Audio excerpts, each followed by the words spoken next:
Hello everyone, I am Renuka Yadav और आप लोग हैं रेणुकास क्लासेस में and we are going to discuss some adjustment in financial account. So let's get started. Some adjustment, बात है adjustment की। इससे पहले की वीडियोस में हमने फाइनल अकाउंट्स को डिस्कस किया था, trading, profit and loss in balance sheet. और आज इस वीडियो में इनके साथ कुछ एडजस्टमेंट को हम देखेंगे। तो आइए समझते हैं कि किस तरह से हम अपने फाइनेंशियल स्टेटमेंट में एडजस्टमेंट को मेंशन करते हैं। तो हम कुछ एडजस्टमेंट के बारे में समझना चाहते हैं। तो सबसे पहला जो आपका एडजस्टमेंट रहेगा, स्टैंडिंग आउटस्टैंडिंग एक्सपेंसेस क्या होते हैं, तो पहले वही समझते हैं। आउटस्टैंडिंग ऐसे एडजस्टमेंट होते हैं, ऐसे एक्सपेंसेस होते हैं जैसे हमने पे करना है बट अभी तक पे किया नहीं है। जैसे एम्प्लॉयज की सैलरी मंथ में देना तो है बट अभी तक हमने दी नहीं है। तो अगर ऐसा कोई अमाउंट होता है तो उसको हम कहते हैं आउटस्टैंडिंग एक्सपेंसेस। फॉर एग्जाम्पल, आपके पास वेजेस है 300 रुपीज। ओके, अब क्वेश्चन में आपको दे दिया जाता है आउटस्टैंडिंग एक्सपेंसेस या वेजेस ₹200। अब वेजेस कहां पर आती है? ट्रेडिंग अकाउंट में डेबिट साइड में, because wages is a direct expenses. तो जब भी आप टू वेजेस लिखेंगे और अमाउंट लिखेंगे 300, उसमें आपको आउटस्टैंडिंग वेजेस का अमाउंट ऐड करना पड़ेगा। कितना है? 200। तो अब आपके नेट अमाउंट में के सेक्शन में आएगा 500 रुपीज। तो ये कंसेप्ट होता है आउटस्टैंडिंग का। अमाउंट देना है बट अभी तक हमने पे नहीं किया, और किसी भी आउटस्टैंडिंग का अमाउंट जो है पर्टिकुलर स्ट्रीम में ऐड होता है। अगर वेजेस का है, वेजेस में ऐड होगा। ट्रेवलिंग का है, ट्रेवलिंग में ऐड होगा। इंश्योरेंस का है तो इंश्योरेंस में ऐड होगा। अब हम समझते हैं next adjustment which is prepaid. Prepaid आपने काफी सुना होगा, देखा होगा कि प्रीपेड एक्सपेंसेस क्या होते हैं। मतलब इन एडवांस आप जो पे कर देते हैं, है ना, एडवांस में आपने जो भी अमाउंट का पेमेंट कर दिया है, पे कर दिया है, उसे हम कहते हैं प्रीपेड। अगर आपके पास अमाउंट है इंश्योरेंस का ₹1000 और आपके पास एडजस्टमेंट है प्रीपेड इंश्योरेंस 200, मतलब आपने इंश्योरेंस के 200 पहले से ही एडवांस में ही पे कर दिए हैं। अब इसको हम कैसे एडजस्टमेंट में शो करेंगे, कैसे अकाउंट्स में एडजस्टमेंट को शो करना है? पहली बात, insurance is a indirect expenses, जो कि प्रॉफिट एंड लॉस के डेबिट सेक्शन में हम इसे एंटर करते हैं। तो हम इसको कैसे लिखते हैं?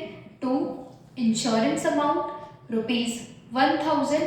अब यहाँ पर इंश्योरेंस का 200 का प्रीपेड है, तो प्रीपेड हमेशा लेस होता है। क्यों? क्योंकि आप एडवांस में ही इसे पे कर चुके हैं।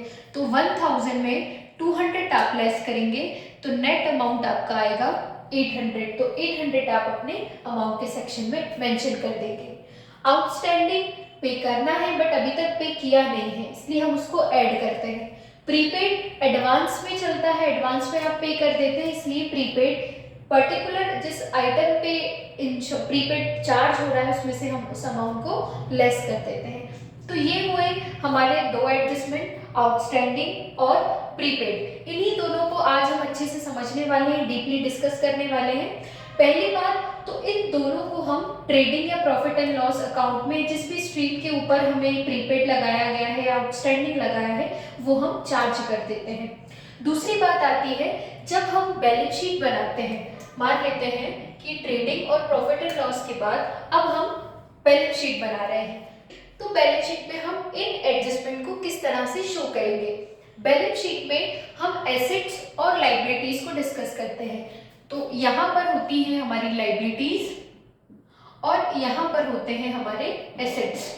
ओके, अब अगर क्वेश्चन में आपको आउटस्टैंडिंग गिवन है, आउटस्टैंडिंग आपने चार्ज कर दिया वेजेस पे, और वेजेस कहाँ पर आता है? आपके ट्रेडिंग अकाउंट में मेंशन होता है। तो आपने वेजेस पे आउटस्टैंडिंग चार्ज किया। अब आपको इस आउटस्टैंडिंग को बैलेंस शीट में भी इसको एडजस्ट करना पड़ेगा। अगर हम ऐसा नहीं करेंगे तो हमारी बैलेंस शीट जो है टैली नहीं हो पाएगी। तो क्योंकि ये आउटस्टैंडिंग है, तो आउटस्टैंडिंग है, पे करना है बट अभी तक किया नहीं है, मीन्स ये लाइबिलिटी है। तो आउटस्टैंडिंग वेजेस को जो कि आपको गिवन है 200, आप अपनी लाइबिलिटीज में इसको शो करेंगे। ओके, नेक्स्ट आपको दिया है प्रीपेड। प्रीपेड इंश्योरेंस पे था, इंश्योरेंस पीएल के डेबिट में आता है। हमने इंश्योरेंस में से प्रीपेड के 200 अमाउंट को लेस किया, तो यहाँ पर आपका आया 800।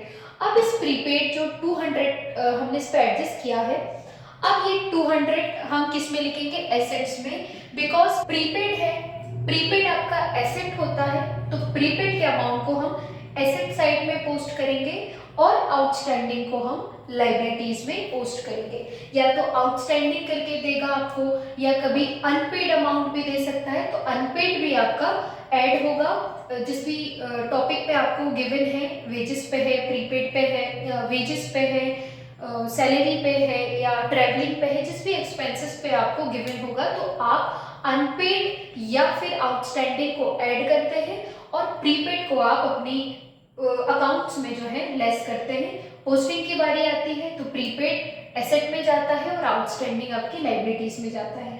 तो इस तरह आज हमने दो एडजस्टमेंट को डिस्कस किया, प्रीपेड एक्सपेंसेस एंड आउटस्टैंडिंग या अनपेड एक्सपेंसेस। नेक्स्ट वीडियो में आगे के और एडजस्टमेंट को हम क्लियर करेंगे, क्वेश्चन के साथ भी इसको देखेंगे। तो मिलते हैं नेक्स्ट वीडियो में। वीडियो को लाइक शेयर एंड सब्सक्राइब करें, नेक्स्ट वीडियो को भी जरूर देखें। टिल देन टेक केयर, नमस्ते, बाय।